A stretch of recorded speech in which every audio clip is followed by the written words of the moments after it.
行政院长苏贞昌伫去年9月宣布，要伫嘉义的太保设一个嘉义科学园区。这三下晡成立咨询委员会，嘛替周边办公室挂牌，按算后半年了后，就会当开始招厂商啊。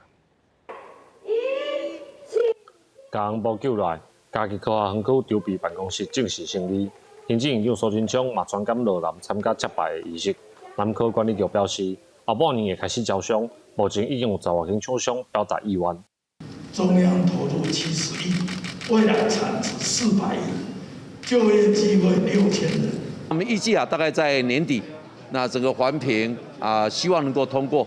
那在明年的4月，公共工程可以动工，然后厂商可以同步建厂。嘉义县政府甲南科管理局昨做伙举办科技发展论坛，除了要来结合在地学界甲产业的资源，嘛希望会当吸引相关产业的注意，落实创新科技甲研发自路的目标。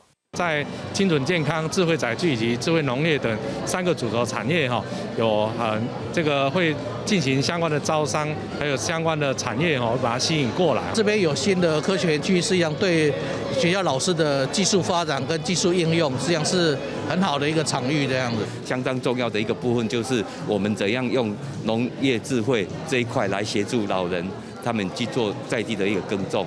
县政府表示，嘉义县老人多，健康甲智慧农业的发展真重要。配合无人载具、无人机伫嘉义县研发，希望会当替在地增加发展，提升产业环境。记者林慧婷，嘉义报道。